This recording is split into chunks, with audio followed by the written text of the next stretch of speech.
ಸ್ನೇಹಿತರೆ ನಮಸ್ಕಾರ, ನಾನು ಆನಂದ್. ಎಲ್ಲರೂ ಹೇಗಿದ್ದೀರಾ? ಇದೇ ಆಗಸ್ಟ್ 17ರಂದು ಹೊಸಪೇಟೆಗೆ ಜಿ ವಾಹಿನಿಯವರು ಬಂದಿದ್ದರು. ಕಾರಣ ಏನಪ್ಪ ಅಂದರೆ ಕತೆ ಬರಹಗಾರರಿಗೆ ಒಂದು ಒಳ್ಳೆಯ ಅವಕಾಶ ಕೊಡೋದಕ್ಕೆ. ಅಂದರೆ ಅವ್ರ ಚಾನಲಲ್ಲಿ ಟಿ ವಿ ಸೀರಿಯಲ್ಗಳಿಗೆ, ವೆಬ್ ಸೀರೀಸ್ಗಳಿಗೆ ಮತ್ತು ಸಿನಿಮಾಗಳಿಗೆ ಕತೆ ಬರೆಯೋದಕ್ಕೆ ಯಾರಾದರೂ ಉತ್ತಮ ಬರವಣಿಗೆಗಾರರಿದ್ದರೆ ಅಥವಾ ಯಾರಾದರೂ ಒಳ್ಳೆ ಕತೆ ಮಾಡ್ಕೊತಿದ್ರೆ ಸೊ ಅವ್ರಿಗೊಂದು ಅವಕಾಶ ಕೊಡಬೇಕು ಅನ್ನೋ ಕಾರಣಕ್ಕೆ ಹೊಸಪೇಟೆಗೆ ಬಂದಿದ್ದರು.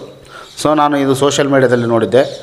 ಸೊ ಹಂಗಾಗಿ ನಾವು ಸ್ವಲ್ಪ ಸಿನಿಮಾಗಳನ್ನ ಜಾಸ್ತಿ ನೋಡ್ತೀವಲ್ಲ, ಹಾಗಾಗಿ ನಮ್ಮೊಳಗಡೆ ಒಂದಿಷ್ಟು ಕತೆಗಳು ಓಡಾಡ್ತಿರ್ತವೆ.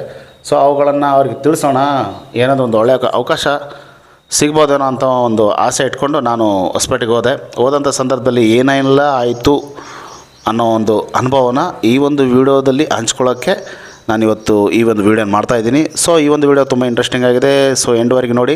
ಮತ್ತು ಯಾರಾದರೂ ಈ ಒಂದು ಆಡಿಷನಲ್ಲಿ ನಾನು ಭಾಗವಹಿಸಬೇಕಾಗಿತ್ತು ಮತ್ತು ಮುಂದೆ ಎಲ್ಲಾದರೂ ಮತ್ತೆ ಈಗ ಮುಂದೆ ಕಂಟಿನ್ಯೂ ಮಾಡಿದರೆ ಅಲ್ಲಿ ಹೋದಾಗ ನಾವು ಯಾವ ರೀತಿ ಪ್ರಿಪೇರ್ ಆಗಿ ಹೋಗ್ಬೇಕು ಮತ್ತು ಅನ್ನೋ ಒಂದಷ್ಟು ಇನ್ಫಾರ್ಮೇಷನ್ನ ಈ ವಿಡಿಯೋದಲ್ಲಿ ನಾನು ನಿಮಗೆ ಹಂಚ್ಕೊಳ್ತೀನಿ. ಸೊ ಈ ವಿಡಿಯೋನ ಎಂಡ್ವರೆಗೆ ನೋಡಿ. ಮೊದಲನೇದಾಗಿ ಸ್ನೇಹಿತರೆ, ನಾವು ಇಲ್ಲಿಂದ ಆಡಿಷನ್ ಕೊಡಬೇಕಾದ್ರೆ ನಮ್ಮ ಮನಸ್ಸಲ್ಲಿ ಏನಿರುತ್ತಂದರೆ, ನನ್ನ ಹತ್ರ ಒಂದು ಇಂಥ ಒಳ್ಳೆಯ ಕತೆ ಇದೆ, ಹೋಗಿ ಇದನ್ನು ಬರೆದು ಬಿಡ್ತೀನಿ. ಸೊ ಇದನ್ನು ನೋಡಿ ನಮಗೆ ಸೆಲೆಕ್ಟ್ ಮಾಡಿಬಿಡ್ತಾರೆ ಅವರು. ನಮಗೆ ನಾವೇ ಅದು ಒಳ್ಳೆ ಕತೆ ಅಂದ್ಕೊಂಡಿರ್ತೀವಿ. ಸೊ ಇದು ಬರೆದ್ರೆ ಸಾಕು, ನಮಗೇನೋ ಒಂದು ಚಾನ್ಸ್ ಸಿಗುತ್ತಂತ. ಸೊ ಆಲ್ಮೋಸ್ಟ್ ಎಲ್ಲರೂ ಹೀಗೆ ಅಂದ್ಕೊಂಡು ನಾವು ಹೋಗ್ತೀವಿ. ಸೊ ಹೋದಂಥ ಸಂದರ್ಭದಲ್ಲಿ ಅಲ್ಲಿ ಅದು ಬೇರೆಯೇ ಇರುತ್ತೆ. ಸೊ ಅದು ನನಗಾಗಿದ್ದು ಕೂಡ ಅದೇ. ನಾನು ಇಲ್ಲಿಂದ ಗಂಗಾವತಿಯಿಂದ ಹೊಸಪೇಟೆಗೆ ಹೋಗಿ ಒಂದು ಆಡಿಷನ್ನಲ್ಲಿ ಭಾಗವಹಿಸಿದೆ. ಸೊ ಮೊದಲದಾಗೆಲ್ಲ ಗೈಡ್ ಮಾಡ್ತಾರೆ ಅವರು. ಆಲ್ರೆಡಿ ನಾವು ಎಕ್ಸಾಮ್ ಅದೇನು ಆಡಿಷನ್ ಕೊಡೋಕ್ಕೆ ಮುಂಚೆ ನಮಗೆಲ್ಲರ ಒಂದು ಸ್ವಲ್ಪ ಗೈಡ್ ಮಾಡ್ತಾರೆ. ಸೊ ಈ ರೀತಿ ಇರುತ್ತೆ, ಎ ಬಿ ಸಿ ಅಂತ 3 ವಿಭಾಗದಿರುತ್ತೆ.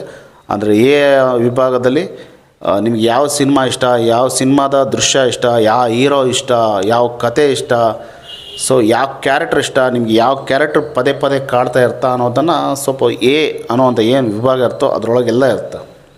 ಇನ್ನು ಬಿ ಬಂದುಬಿಟ್ಟು ಈಗೇನು ನಾವೇನು ನಮ್ಮ ಸ್ವಂತ ಕತೆ ಬರಬೇಕಂತ ಹೋಗಿರ್ತೀವಲ್ಲ, ನಮ್ಮ ಸ್ವಂತ ಕತೆಗೆ ಅಲ್ಲಿ ಮೊದಲನೇದಾಗಿ ಅವಕಾಶನೇ ಇರಲ್ಲ.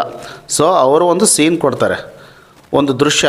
ಆ ದೃಶ್ಯನ ಇಟ್ಕೊಂಡು ಮುಂದೆ ಏನು ನಾವು ಅದ್ರ ಮೇಲೆ ಡೆವಲಪ್ ಮಾಡಿ ಕತೆ ಬರೀಬೇಕು, ಯಾವ ರೀತಿ ಸಸ್ಪೆನ್ಸ್ ಆಗಿ, ಥ್ರಿಲ್ಲಿಂಗ್ ಆಗಿ, ಲವ್ ಸ್ಟೋರಿ ಆಗಿ, ಎಮೋಷನ್ ಆಗಿ, ಸೊ ಏನೆಲ್ಲ ಬರಿಬೋದು ಅನ್ನೋದನ್ನು ಆ ದೃಶ್ಯ ನೋಡಿ ನಾವು ಬರಿಬೇಕಾಗತ್ತೆ.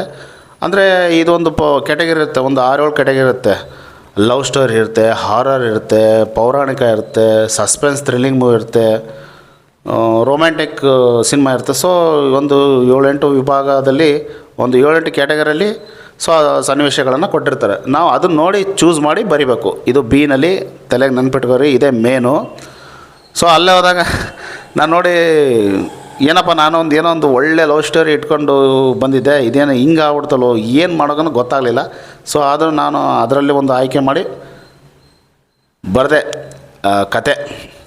ಸೊ ಇನ್ನು ಸಿ ಇದೆಲ್ಲ ಬಂದು ಸಿ ವಿಭಾಗದಲ್ಲಿ ಏನಪ್ಪ ಅಂದರೆ, ಯಾವ್ದಾರು ಒಂದು ಸಿನಿಮಾ ಇರುತ್ತಾ, ಸೀಕ್ವೆಲ್ಲು ಅಥವಾ ಪ್ರೀಕ್ವೆಲ್. ಪ್ರೀಕ್ವೆಲ್ ಅಂದರೆ ನಿಮ್ಗೆ ಅರ್ಥ ಆಗುತ್ತೆ ಅಂದ್ಕೊತೀನಿ. ಸೀಕ್ವೆಲ್ ಅಂದರೆ ಮುಂದುವರ್ಸೋದು, ಪ್ರೀಕ್ವೆಲ್ ಅಂದರೆ ಹಿಂದಕ್ಕೆ ಹೋಗೋದು. ಸೊ ಬಾಹುಬಲಿ ಸಿನಿಮಾ ಅಂದ್ಕೊಳ್ಳಿ, ಬಾಹುಬಲಿ 1, 2 ಹಿಂಗೆ ಬಂತು. ಸೊ ಅದ್ರ ಬಾಹುಬಲಿ 3, 4 ನೀವೇ ಇಮ್ಯಾಜಿನೇಷನ್ ಮಾಡಿ ಬರಿಬೇಕು. ಅಂದರೆ ಮುಂದಾಗೋದನ್ನು ಅಥವಾ ಹಿಂದೆ ಹೋಗಿದ್ರೆ ಹಿಂಗೆ ಇರುತ್ತೆ. ಸೊ ಅಲ್ಲಿ ಏನಪ್ಪ ಅಂದರೆ ಜಾಸ್ತಿ ಜನ ಸೀಕ್ವೆಲ್ಲೇ ಬರೆಯೋದು. ಸೊ ನಾನೊಂದು ಬರೆದೆ, ಏನೋ ಒಂದು ಸಿನಿಮಾ ಆಯ್ಕೆ ಮಾಡಿಕೊಂಡು ಸಿ ಇದನ್ನು ಬರೆದೆ. So A B C 3 complete ಮಾಡಿದೆ. ಮಿನಿಮಮ್ ಅದು 700 ಪದಗಳಿಗಿಂತ ಏನೋ ಜಾಸ್ತಿ ಬರಬೇಕಂತ. ಅಂದರೆ ಸ್ವಲ್ಪ ಜಾಸ್ತಿ ಲೆಂತೇ ಶಾರ್ಟಲ್ಲಿ ಬರೋಂಗಿಲ್ಲ ಕತೆ. ಅಂದರೆ ಸ್ವಲ್ಪ ಪೂರ್ತಿ ಹಂಗೆ ಇರುತ್ತೆ, ಎಷ್ಟು ಬೇಕಾದ್ರೂ ಬರಿಬೋದು, ಪೇಪರ್ ಕೊಡ್ತಾರೆ, ಹಂಗೇನಿಲ್ಲ.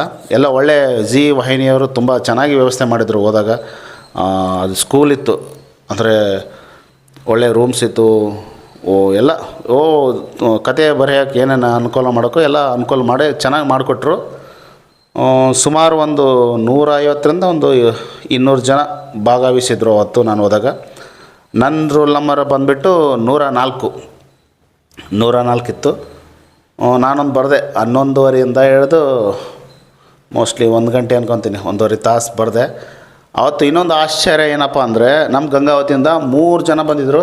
ಅದರಲ್ಲಿ ನನ್ನ ಒಬ್ಬ ಬಾಲ್ಯ ಸ್ನೇಹಿತ ಬಂದಿದ್ದ. ನನಗೆ ಆಶ್ಚರ್ಯ ಆಯಿತು ಅದು ನೋಡಿ. ಯಾಕಂದರೆ ನಮ್ಮ ಏರಿಯಾದಲ್ಲೇ ಇರೋದು, ನನಗೆ ಗೊತ್ತಿಲ್ಲ ಆತ ಡೈರೆಕ್ಟ್ರ್ ಆಗ್ಬೇಕಂತಿದ್ದಂತ. ಸೊ 5 ವರ್ಷದ ಕಾಲ ಈ ಹೈದರಾಬಾದಲ್ಲಿ ಅಸಿಸ್ಟೆಂಟ್ ಡೈರೆಕ್ಟ್ರಾಗಿ ಕೆಲಸ ಮಾಡಿದ್ದೇನೆ. ಸೊ ಬರ್ಬೇಕಾದ್ರೆ ಆತದೊಂದು ಸ್ಟೋರಿ ಕೇಳಿದೆ. ಅಲ್ಲಿ ಇಷ್ಟ ಆಗಿದ್ದ ಸ್ಟೋರಿನೇ ಬೇರೆ, ಅದೊಂದು ಸ್ಟೋರಿ ಒಂಥರ ಮಜವಾಗಿತ್ತು ಆವತ್ತಿನ ದಿನ. ಈ ಒಂದು ವಿಡಿಯೋ ಯಾಕೆ ಮಾಡ್ತೀನಪ್ಪ ಅಂದರೆ, ಈಗ ಏನು ನನಗೆ ಆಯಿತು ಅನುಭವ, ನನಗೆ ಈ ಥರ ಗೊತ್ತಿಲ್ಲ. ನಮ್ಮದೇ ಕಥೆನ ಅವ್ರು ಕೇಳ್ತಾರೆ ಅಥವಾ ನಾವೇ ಬರಿಬೇಕಂತೂ ಏನೋ ಹೋಗ್ಬಿಟ್ಟಿದ್ವಿ. ಸೊ ಅಲ್ಲಿ ಹೋದಾಗ ಅದು ಬೇರೆ ಆಯಿತು. ಸೊ ಮುಂದೆ ಯಾರಾದರೂ ಜೀ ಕನ್ನಡ ರೈಟರ್ಸಿಗೆ ಆಡಿಷನ್ ಕೊಡಬೇಕು ಅಂತ ಹೋಗ್ತಿರ್ತಾರಲ್ಲ, ಸೊ ಅವ್ರಿಗೆ ಇದು ಹೆಲ್ಪ್ ಆಗುತ್ತೆ ಅನ್ನೋ ಕಾರಣಕ್ಕೆ ಈ ಒಂದು ವಿಡಿಯೋ ಮಾಡ್ತಾಯಿದ್ದೀನಿ. ಸೊ ಇದಾಗಿತ್ತು ಫ್ರೆಂಡ್ಸ್, ನಾನು ಜೀ ಕನ್ನಡ ರೈಟರ್ಸ್ಗೆ ಹೋಗಿ ಬರೆದಿರುವಂತಹ ಕತೆ ಬಗ್ಗೆ. ಸೊ ಎಲ್ಲಾದರೂ ಏನಾದರೂ ಮಿಸ್ಟೇಕ್ ಇದ್ದರೆ ಕ್ಷಮಿಸಿ. ಆಯಿತು, ಇದನ್ನೇ ಹಂಚ್ಕೊಳ್ಬೇಕಂತಿದ್ದೆ. ಸೊ ಮುಂದಿನ ವೀಡಿಯೋದಿಂದ ಮತ್ತೆ ನಿಮ್ಮನ್ನು ನಾನು ಭೇಟಿ ಆಗ್ತೀನಿ. ಸೊ ನನ್ನ ಚಾನಲ್ಗೆ ಯಾರೋ ಲೈಕು ಸಬ್ಸ್ಕ್ರೈಬ್ ಏನೆಲ್ಲ ಮಾಡಿ. ಹಾಗೆ ಒಂದು ನಿಮ್ಮ ಅಭಿಪ್ರಾಯನ ಕಮೆಂಟ್ ಮಾಡಿ. ಮತ್ತು ಮುಂದಿನ ವೀಡಿಯೋದೊಂದಿಗೆ ಮತ್ತೆ ನಿಮಗೆ ಭೇಟಿ ಆಗ್ತೀನಿ. ನಮಸ್ಕಾರ.